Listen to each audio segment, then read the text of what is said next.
Quand on apprend le français, il est normal de se sentir frustré. Ça arrive à tout le monde. Parfois, vous avez envie de parler, mais les mots ne viennent pas. Ou bien vous comprenez ce que les gens disent, mais vous ne savez pas comment répondre. Ou alors vous parlez, mais vous faites encore des fautes, même après beaucoup de travail. Et vous vous dites, pourquoi je n'y arrive pas? Cette sensation, c'est la frustration. Et j'ai décidé aujourd'hui de vous en parler dans ce nouvel épisode. Bonjour, je suis Jonathan, professeur de français natif et coach pour tous ceux qui souhaitent gagner en confiance en français. Dans mon podcast, toutes les semaines, vous allez améliorer votre compréhension du français, mais aussi à débloquer votre apprentissage et enfin à mieux comprendre les codes culturels français. Sachez que vous pouvez accéder à la transcription gratuite et aux flashcards sur mon site web www.tavieenfrançais.com. Et si vous avez un moment, vous avez aussi la possibilité d'évaluer ce podcast avec une étoile et un commentaire. Quand vous commencez à apprendre le français, vous êtes souvent très motivé. Vous trouvez la langue belle, élégante, peut-être même romantique. Vous apprenez vos premiers mots comme bonjour, merci, je t'aime. Et au début, tout semble facile. Vous avez l'impression que vous allez progresser rapidement. Mais après quelques temps, vous réalisez que ce n'est pas si simple. Très vite, la grammaire peut devenir compliquée. Vous découvrez que chaque mot a un genre, masculin ou féminin, et il faut faire attention à accorder les adjectifs et les verbes en fonction de ce genre. Puis viennent les conjugaisons, avec certains verbes qui ne suivent pas les règles, et là, vous avez l'impression que la langue française est faite uniquement d'exceptions. Bref, vous commencez à bloquer et à vous frustrer. Alors, cette situation arrive à tous les étudiants. Je vous rassure, c'est normal, ça fait partie du processus d'apprentissage d'une langue. Mais alors, pourquoi vous vous frustrez? Eh bien, pour plusieurs raisons en fait. Peut-être que vous voulez apprendre trop vite parce que vous vous êtes fixé des objectifs trop élevés. Ça arrive presque à tout le monde, ça. C'est très courant. Apprendre une langue, c'est un long processus. Et il est difficile de savoir exactement quand vous allez commencer à vous sentir vraiment à l'aise. Vous pouvez vous demander combien de temps ça prendra avant de pouvoir comprendre facilement ou de parler sans trop réfléchir. Cette incertitude de ne pas savoir quand vous allez y arriver peut être frustrante. On aimerait parfois avoir une date précise, mais la vérité, c'est que l'apprentissage d'une langue ne fonctionne pas comme ça. Ça dépend de vous, de votre motivation, de votre engagement et de votre détermination. En général, les apprenants mettent la barre trop haute dès le début, c'est-à-dire que les objectifs ne sont pas réalisables. Et je pense que c'est humain de faire ça. En fait, pour moi, ça montre une vraie motivation. Mais le problème est que certains apprenants confondent motivation avec précipitation et même désespérance. Et je vous le dis, on apprend très mal quand on est désespéré. Parfois, vous pouvez vous frustrer si vous êtes fatigué ou que vous étudiez beaucoup trop le français. La surcharge d'informations, c'est un piège. Plus il y a d'informations, plus on pense que ce sera plus facile. Si un jour vous êtes trop fatigué, eh bien vous pouvez faire une pause. Ne pas étudier pendant 2 ou 3 jours, ce n'est pas grave. Si vous faites une pause de 3 semaines, vous pouvez ressentir que vous avez tout oublié. Mais c'est pas vrai. Vous savez beaucoup de choses. Il faut juste faire attention à ne pas répéter ces longues pauses. Votre cerveau continue à apprendre, même quand vous vous reposez. C'est toujours mieux de travailler peu, mais de manière plus répétitive. C'est-à-dire, c'est mieux de travailler 20 minutes chaque jour au lieu de 2 heures une fois par semaine. Aujourd'hui, il existe une multitude de ressources pour apprendre le français. Des applications, des livres, des podcasts, des vidéos et bien d'autres encore. Mais cette abondance peut devenir très vite confuse. Vous pouvez vous retrouver avec trop de méthodes en même temps, sans savoir laquelle choisir. Et là, vous sentez que vous perdez du temps et que vous n'avancez pas aussi vite que vous le voudriez. Alors changer de méthode peut vous aider. Si vous êtes fatigué des exercices, regardez une série française. Si vous n'aimez plus votre manuel, essayez une application ou une chanson. Par exemple, vous pouvez écouter Stromae, Angèle ou Edith Piaf et lire les paroles. Ou bien regarder une recette en vidéo et essayer de la faire chez vous. Ou bien réécouter mes épisodes pour les travailler. Faites des choses que vous aimez et variez les activités en faisant travailler l'écoute, la lecture, la pratique orale et l'écrit. En plus, le manque de retour ou de feedback positif peut jouer un rôle important. Quand vous apprenez une langue, c'est essentiel de recevoir des encouragements et des compliments pour vos progrès. Si personne ne vous félicite pour les efforts que vous fournissez, vous pouvez avoir l'impression de travailler sans obtenir de résultats et c'est un peu démoralisant. Le retour, même un petit retour, c'est très important pour vous aider à vous rendre compte que vous avancez, même si parfois ça semble très très lent. Donc, c'est aussi très important de remarquer vos progrès. Si vous avez écouté une vidéo ou un podcast en français, comme celui-ci, et que vous avez compris, c'est super. Même si ce n'est pas parfait, vous avez progressé. Alors ça, écrivez-le ou parlez-en. Soyez fiers de vous. La fierté personnelle, c'est une motivation courante chez les apprenants. Il faut s'en servir. C'est normal d'être fier d'avoir réussi de petites choses. Et pour moi, c'est OK de le dire. Si vous avez du mal à le dire, à vous-même, aux autres, bon, un bon professeur saura reconnaître votre travail. C'est pas tous les jours que quelqu'un vous le fait, non? Du coup, vous décidez de prendre des cours de français et c'est à partir de ce moment qu'il y a d'autres facteurs de frustration qui arrivent. Notamment la peur de faire des erreurs.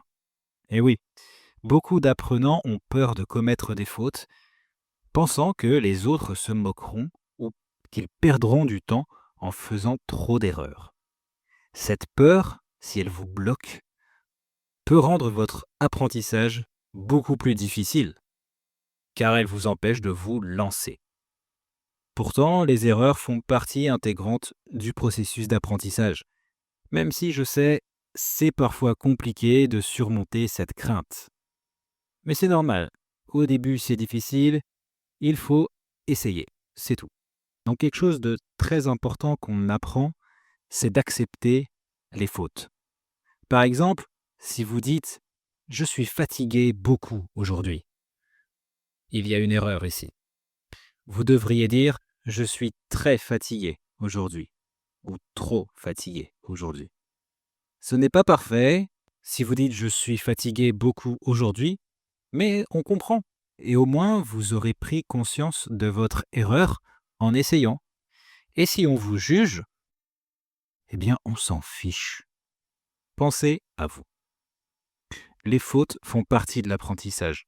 Si vraiment c'est quelque chose qui vous bloque depuis longtemps, sincèrement, prenez un professeur qui vous encouragera, qui vous donnera du feedback, qui vous corrigera, ça vous motivera à vous lancer et vous en prendrez l'habitude.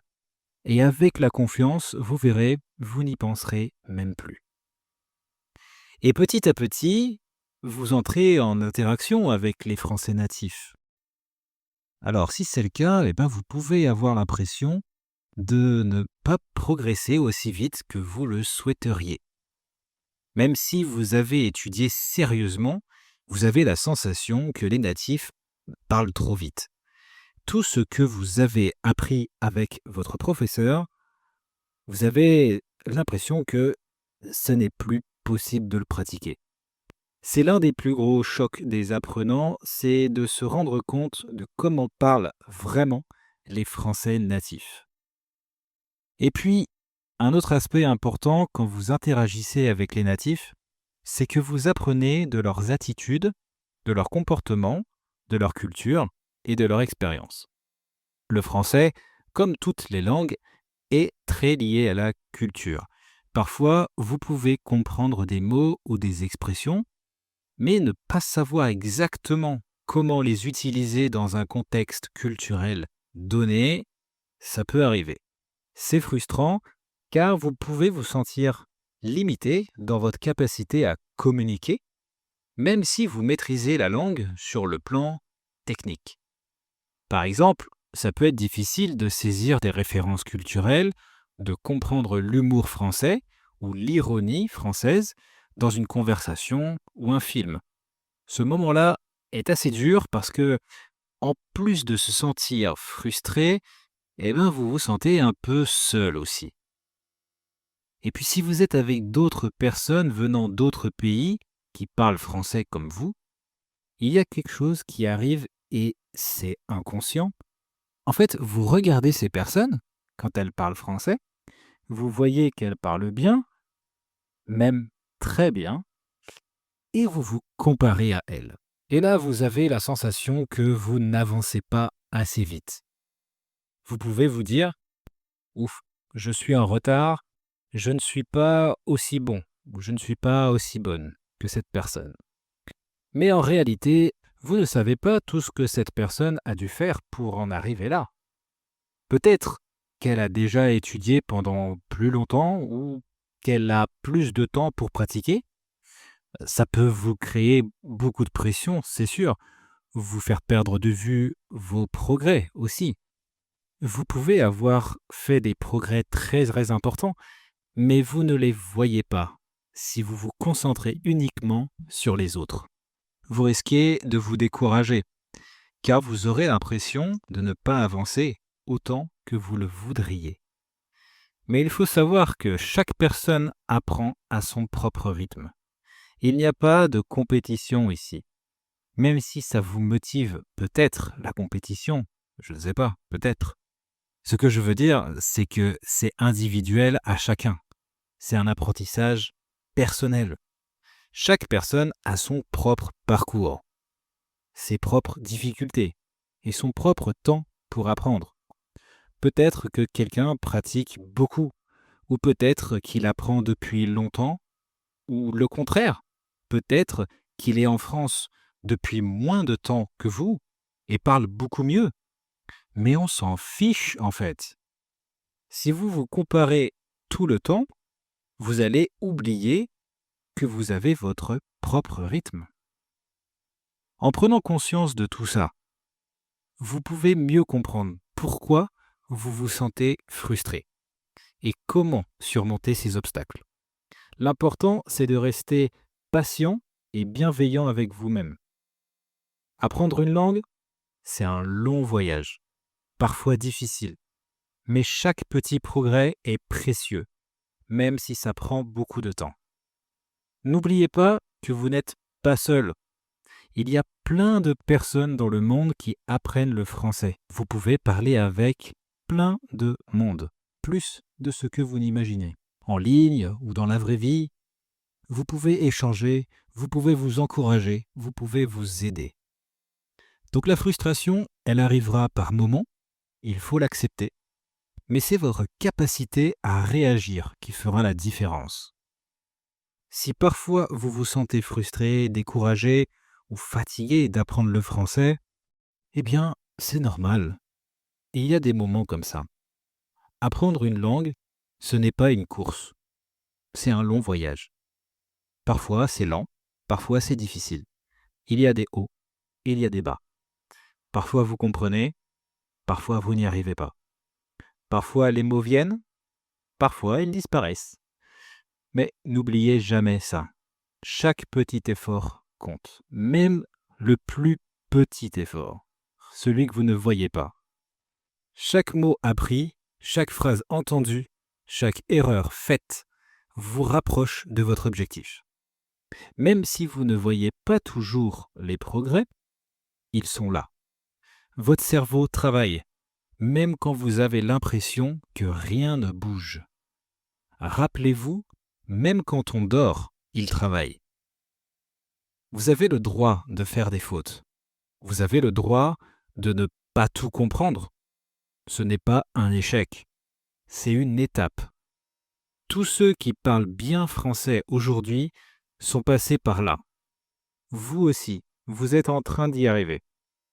Donc, prenez le temps qu'il faut, allez à votre rythme, soyez patient avec vous-même et surtout, n'oubliez pas de sourire quand vous réussissez quelque chose, même une toute petite chose, parce que vous avancez, vraiment. Voilà, on arrive à la fin de cet épisode. J'espère qu'il a été utile, j'espère que ça vous donne encore plus de motivation pour apprendre le français. Si c'est le cas, n'hésitez pas à partager l'épisode à d'autres personnes qui en auraient besoin. Et puis, si vous souhaitez enlever cette frustration en vous, venez, je vous invite à découvrir mes cours. Vous pouvez pratiquer avec moi, en toute confiance. Je personnalise mes classes pour vous. Je pense que c'est la meilleure manière de vous faire progresser. Pour ça, je vous laisse le lien dans la bio pour un appel gratuit avec moi. Merci encore de m'écouter chaque mercredi. C'est un vrai plaisir pour moi. J'espère que c'est aussi votre cas. Et pour terminer, n'oubliez pas, pour réussir, il suffit d'essayer. Pour réussir, il suffit d'essayer. À la semaine prochaine les amis. Ciao.